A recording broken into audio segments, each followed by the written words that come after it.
To me, a room is an extension of the person occupying it. A room is revealing. You get a sense of how the individual functions when you see their space. You learn what they're willing to sacrifice for the sake of comfort or style, what they cherish and what they like, what they choose to cover their walls with, how tidy they keep their desk. Is there dust, or is it spotless? And if it is messy, are they shy about it? Or do they present their cobwebs with pride? What books do they keep? What colours do you see? What treasures do they have? What do they lack, in your opinion? And why do we bother having an opinion of another person's room? Why is it so interesting to watch these videos and see? Because when you click on these videos, you're stepping into a person's world, a stranger's space they have curated solely to satisfy their comfort, aesthetic, and pleasure. They are inviting you into their mind, and they are happy to do so.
Welcome to my space.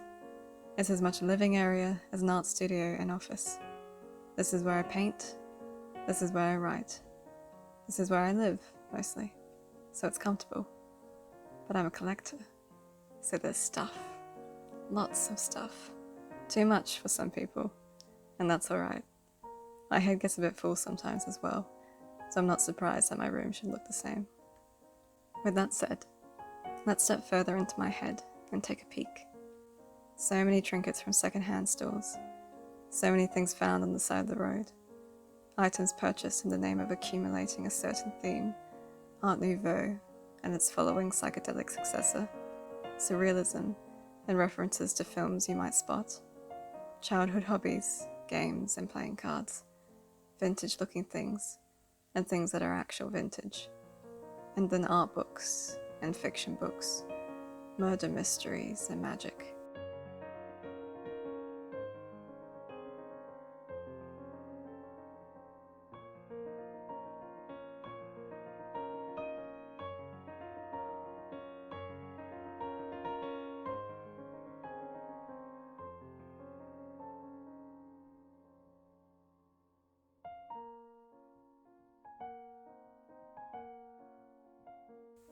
The things I've made are proudly displayed. There's bright colours, shiny objects, curling lines, and cats. So many cats. What is it about cats that I like? They're mysterious and cunning and loyal if you're patient. Le Chat Noir, the black cat poster for the Cabaret Club, repeated on various items in this room. And what's more magic than cabaret and a black cat? From cabaret to circus, this is just as galore. I have a thing for fools, harlequins, jokers, whatever you call them. The fool's journey, the start of an adventure, paved in the vivid and delightful colours of the clown. And then symbols, sun and moon, the brilliant red and power of the fiery star, the mystery of the moon, and the simple magic of his shooting star. Those trinkets I mentioned before, it's the crow in me, hunting for pretty things to gather in my nest, stained glass that comes alive under the sun, and dragons and wands and symbols of dreams, leading us to the eye, the most recurring symbol of this place. It unnerves people to be looked at by eyes in art. There's so many associations with the mere symbol, like the black cat, or the dragon, or the fool. Symbols are loaded with meaning and history and fear. I like being watched by my artistic eyes. They're simple to draw, yet their image means so much. It reminds me to keep an eye out for what truly matters in life, whether that's art, or friends, or love, or dreams. I like the way they look, the way they peer into the room. I like it when art looks back at the viewer, as it has every right to. So what matters to me, if this is what my space is? Colour. Reds and blues in particular. Bright, vivid colour is what I worship here. And symbols. Eyes, suns, moons, stars. A fictional planetarium. A fantasy. Magic. I adhere to the philosophy of aesthetics. A carnival with a jester. A circus. The nonsensical nature of dreams.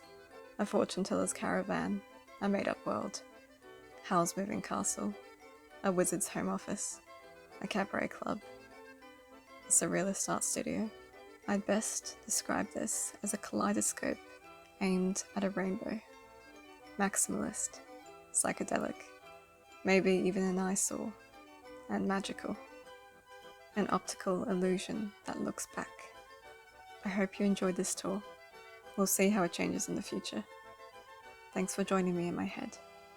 Until next time.